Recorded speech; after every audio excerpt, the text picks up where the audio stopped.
Hello guys, this is your boy RPG Fans Only Show here, and today we are back with another gameplay and talk video. And so today's game is going to be Albert Odyssey 1, which I've played a couple of times before. The first few runs I did with it, I didn't really actually beat the game. I never have beaten the game, though I know what the end of the game looks like. I've beaten it. I wouldn't say I've beaten it, but I've seen people beating it. But yeah, so Albert Odyssey, aka Arubuto Odyssey, for the Japanese, is a pretty good game. It's a tactical RPG game. It's a Sunsoft game that was developed and released for the Super Famicom, and is a tactical RPG game that really uses the Super Nintendo's two-dimensional environments to its fullest. Like sometimes you'd be wondering how the hell they did this, because this game has some pretty unique graphics that I can't seem to find anywhere else on the Super Nintendo. One thing I have to say about this game is it has great music, great graphics, and it has a very great gameplay. Overall, this is one of my more favorite games by Sunsoft. I don't really like Sunsoft after the Robopon games because those games kind of were just terrible. And so, but I'm more of a Hudson Soft type person. But I gotta say that Sunsoft did a pretty good job on this game, because it really uses the Mode 7 graphics to give the impression of 3D, three dimensions, which is not a lot of games did that. Most of the games stick to the 2D side scrolling type of platforming that they do for the SNES. That's what they use for most type of. It's hard to explain. Game to put in perspective is one of the more unique games on the SNES library, and it definitely shows. This game isn't too easy. Actually, it's actually very difficult if you don't know what you're doing.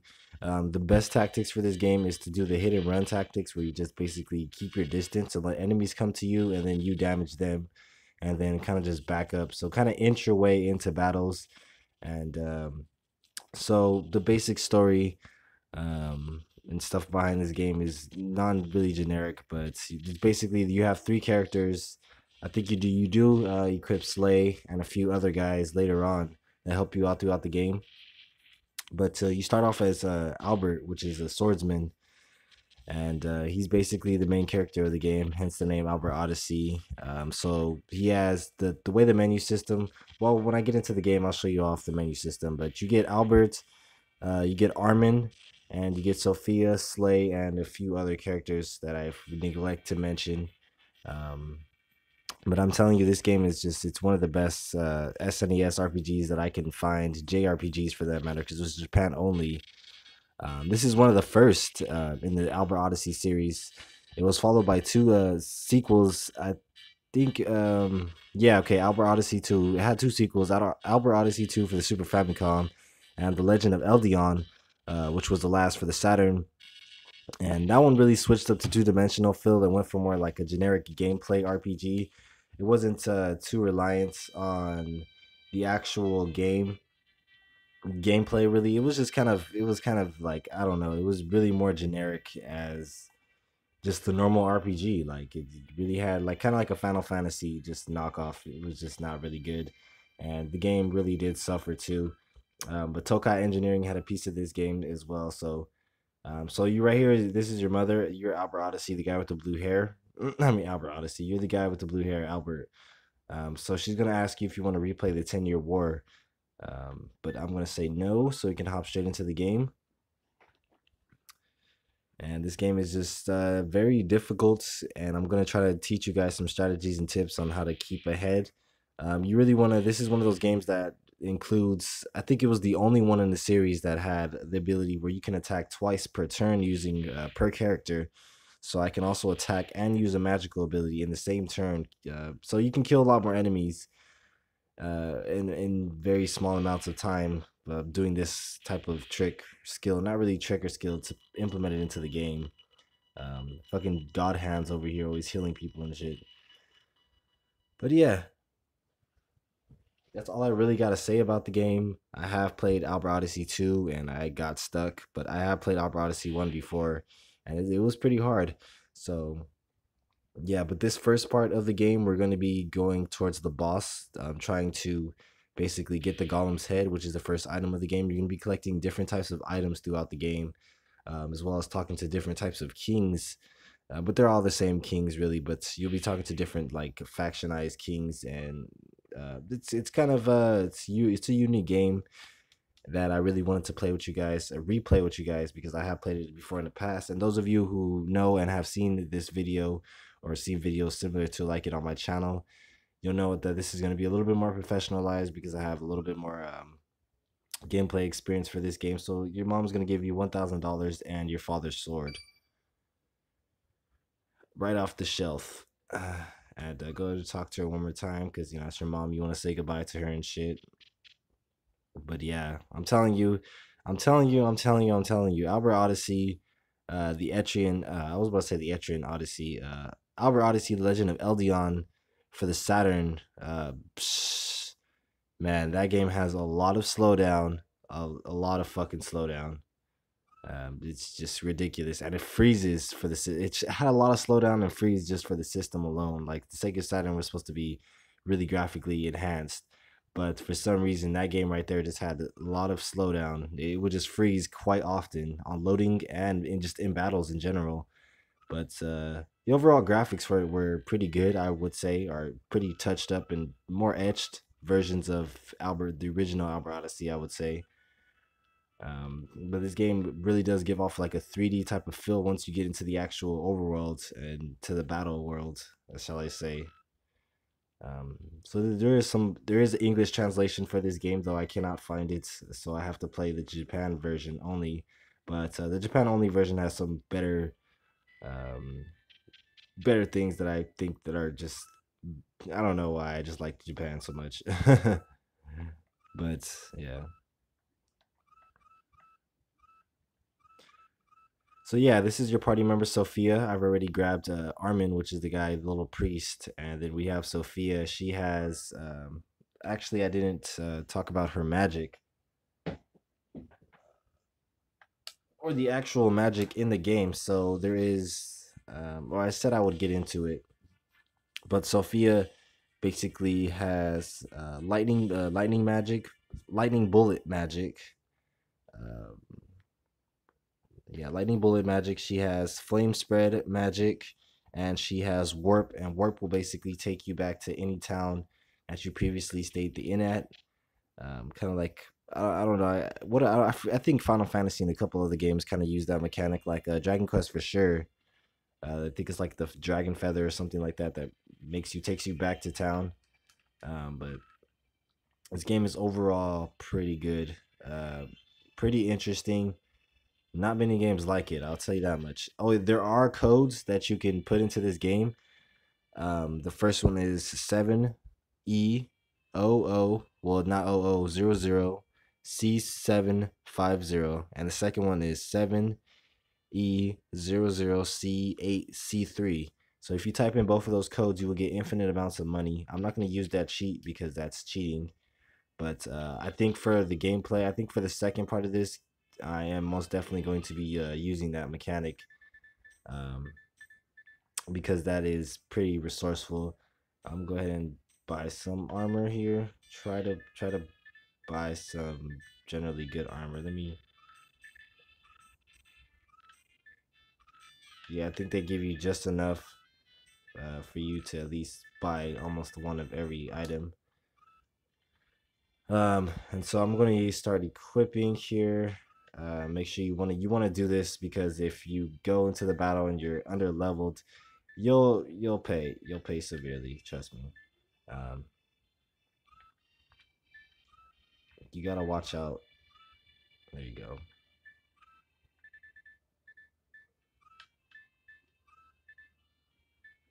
Yeah.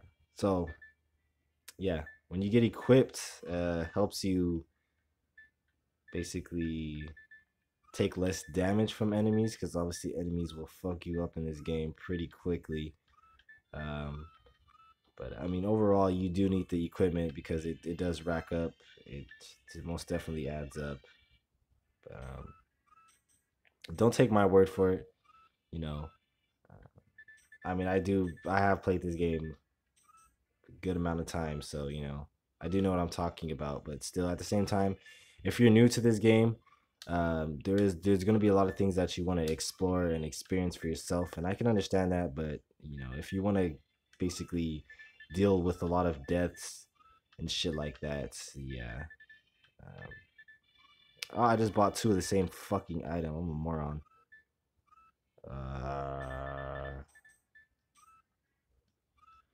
All right, whatever. Let's get out of here before I spend up all my gold. So yeah, you can switch party members by exiting out. So I'm gonna pick Albert here and switch back out, and now he's the first person in my party. So it's a little cool mechanic that they added into the game. I never really cared for it.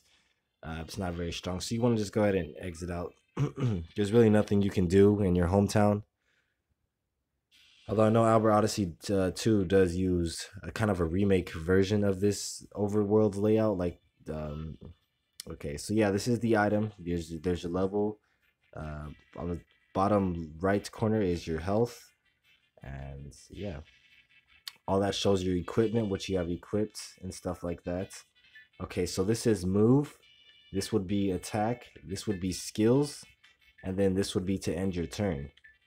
So I'm not going to touch anything yet. I want to go ahead and look at the layout. You always want to make sure that every time you hop into battle or you go into these, you want to look at the layout, because enemies do have just as much movement range as you and do almost as much damage as you. So there's going to be a lot of grinding and leveling up in this game because it is an RPG, and it's basically what you have to do. Also, I forgot to mention that there was also a Satella add-on, aka BS Albert Odyssey, which is basically the same game. But I just thought I'd mention that. But yeah, this game is pretty fucking difficult. So what I like to do, like I said, is bait the enemies. Just kind of move, generally close to them, but don't actually engage into battle. And I'm gonna show each and every one of their abilities off as well. So I know I talked about it. Albert has beast magic, which allows him to use different types of bestial attacks. I think one is a lion, one is a thunderbird, and I forgot what the other ones were. I know there's a couple of other ones. So yeah, I like to stay generally behind, and like I said, let the enemy come to you. So that's just the overall status screen.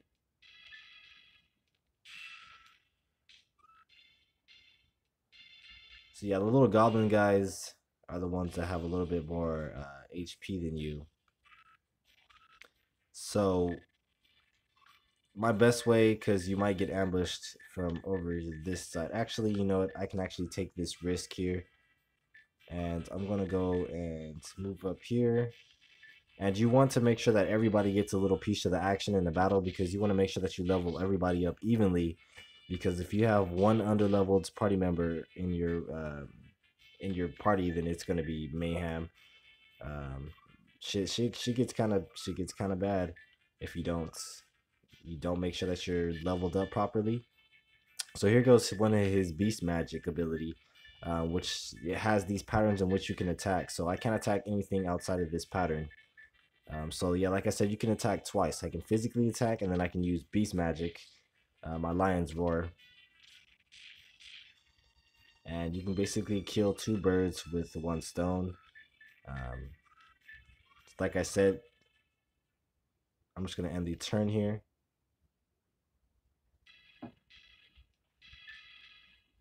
And so she has lightning magic, lightning bullets, and she has flame spread, and she has warp. Armin has recover, revive, and cure. Cure is status element, status removal of status element. Recover is life, and then revive is revive. So Albert Odyssey, I don't know why I keep calling you Albert Odyssey, but Albert is probably the more weaker one of the group. Actually, the strongest. Armin is probably the more weaker one of the group, which is the priest, because he's the priest. But I wouldn't worry about him. So you do have limited amounts of attack points. You can't just continually to use your special abilities as much as you would like to.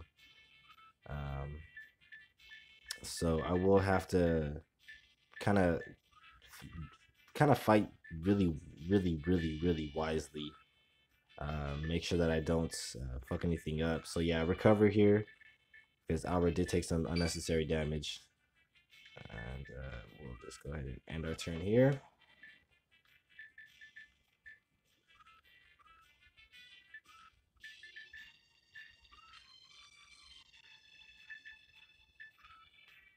Sorry for the audio. I try to make it a little bit perfect, but I'm not perfect at this game. I will be taking deaths, I will be dying, and I will be taking injuries and shit like that. And I'm not pro at this game, so there will be times where I fuck up and just let me be because this game is difficult. You can't one credit this, and you can't just play through this game like it's fucking easy because it's I'm guarantee you do that shit, you will lose. So this is her lightning attack, which is lightning bullets, and it does a fat ass amount of damage. All of her magical abilities do a lot. A flame spread attacks multiple enemies at once, and her lightning ability does a lot of damage on one hit. So keep those things in mind. I am moving just a tad bit closer, but that is fine. I make sure that if I move one party member, I move all of them, and I try not to split them up because it could lead to some serious stuff. So don't try to split your don't really try to split your party members up unless necessary. And it really is never necessary to do that because they're stronger when they're in a group. Unless when you get Slay, which Slay will be somewhere up over here into the Narako village. And he is pretty powerful, so I guess, yeah, once you get him, you can a little bit ease up. But still, this game is very hard. And it does take time to master how enemies roll. Because, yeah, that part. I really do like the graphics, how they really colored the game and stuff like that. They really do use, like, the super effects, the Mode 7. This doesn't use the effects chips, but you would think it would with the nice graphics and the backgrounds and the amount of detail they actually put into the game. But there are no parallax scrolling in the game. I wish there was, because that would make the game even better. But yeah, this game was in Japan only, but there is an English translation only for this one, not for Albert Odyssey 2, sadly. But this game, basically, the point of the game, the premise, the game revolves around you defeating the great evil magus Globus, which is basically the evil magician, the main antagonist of the game. And you want to do this to prevent the large-scale conflict that you've seen at the beginning of the game when we were doing the 10-year war arc scene right there. But yeah.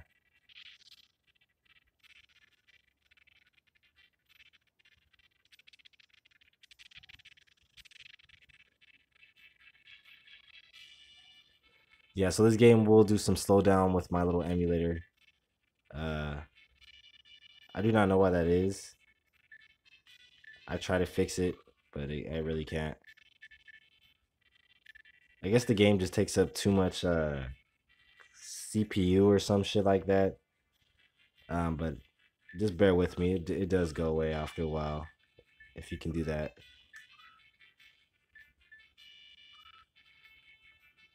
Oh yeah, so let me go ahead and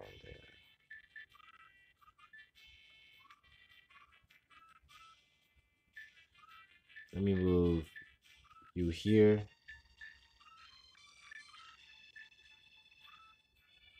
That's her flame spread attack, which is very weak, but it's enough to kill an enemy, so I guarantee I'll be using it quite often.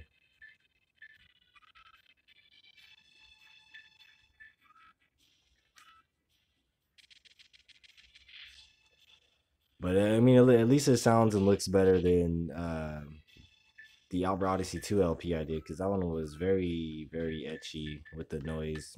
Made me want to burst into fucking flames. So I'm gonna move a little bit over here. I know I said I don't want to split people up, but eventually everybody needs to gain their own experience. So it is kind of a process of elimination of what you need to do first and what you don't need to do.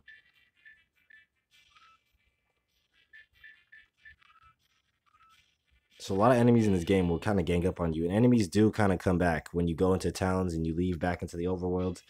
Some enemies will respawn, and enemies do a lot of damage but have very low health, so keep that in mind because it'll help you later on in the game. And especially with the infinite gold hack I have, you'll definitely be having a lot of fun right now. But I won't be using that because that's cheating.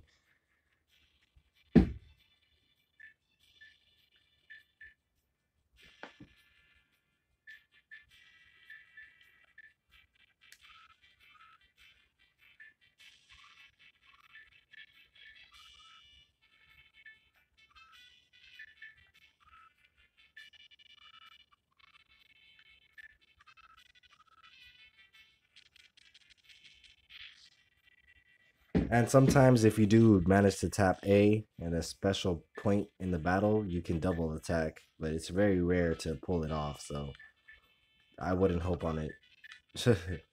I really wouldn't.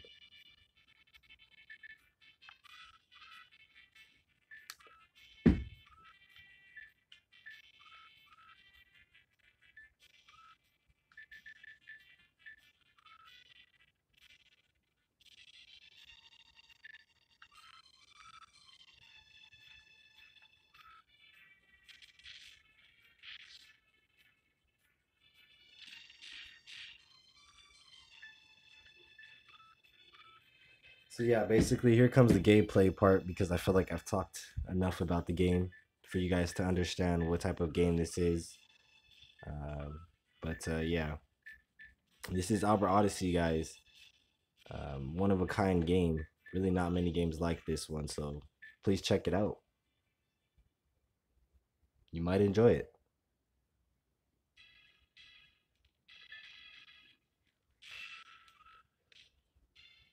I gotta switch up my emulator to play this shit, but it's all good.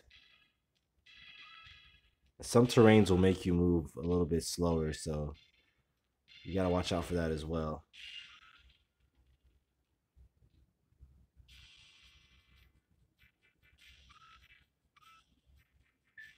So right now would be a perfect time to use some more magic,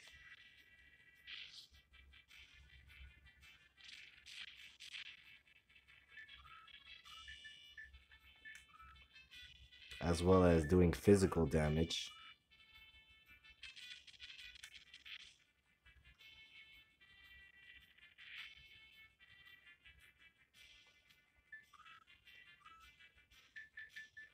Oh yeah, some people, some enemies will talk, and some of your allies will talk as well. It's like weird cutscenes. It's really hard to explain, and you can backtrack as well. So that's also cool if you don't want to, if you would like to reposition yourself, because a lot of RPG games don't allow you to do that. So,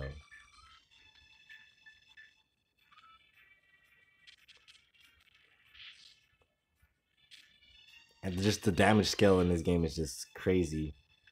How much damage you can do just by literally just lightly attacking. Alrighty, so yeah, we're getting close to the boss. We gotta cross this bridge over here and deal with him. He's this big motherfucker over there. Super powerful. He's gonna kill us. He's most likely gonna kill us. But I'm not too worried about it, to be honest. This game is one hell of a journey and adventure, and I won't be playing this game for too long. The goal of this video will be to get the Golem's head, but I'm probably gonna end it before then. But do emulation for this game. Go ahead and grab a ROM of it. But I hope you guys are going to enjoy this series. And if you guys are, make sure to like, subscribe, give me some feedback. And I hope you guys enjoyed part 1 of Gameplay and Talk with Albert Odyssey. And then when we come back with part 2, I'll probably have a little bit more info and shit on the game. And, you know, kind of delve into actually getting the Golem's head. Because I don't think I'll be able to get it this turn. So what I'm doing, what I'm doing right now is I'm putting Armin out there as bait. Because he's really weak. And so I'm going to let him be bait, and then I'm gonna have the other two do as much damage as they can to all the other guys, and then Armin will be just the cleanup crew. His real name is Newman, but I call him Armin because he looks like Armin from Attack on Titan. So, but overall, great music, great graphics, and great gameplay. The Mode 7 graphics in this are just great, absolutely great. So someone like this, I can leave. I can leave Albert for that, to be honest with you.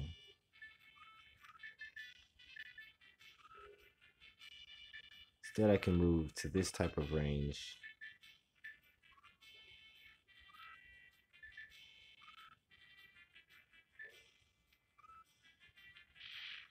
Boom.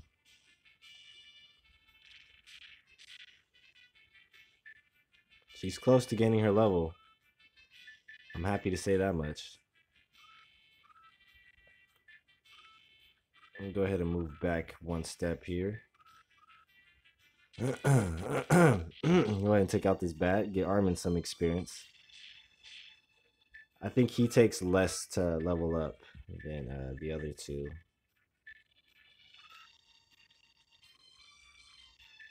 But like I said, he is the weaker, so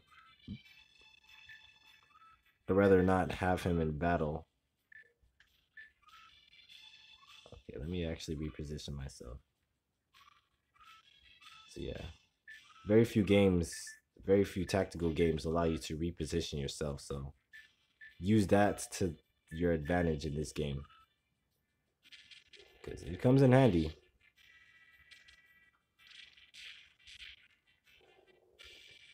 So Albert got his level up, so I no longer need him to fight anymore. I need the other two to start getting into combat.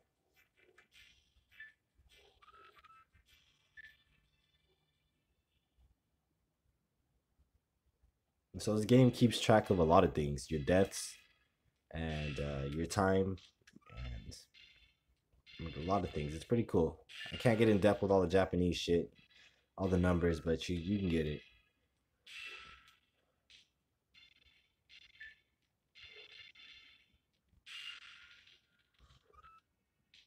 So enemies do a fat ass amount of damage, as you can see, enough to nearly kill you.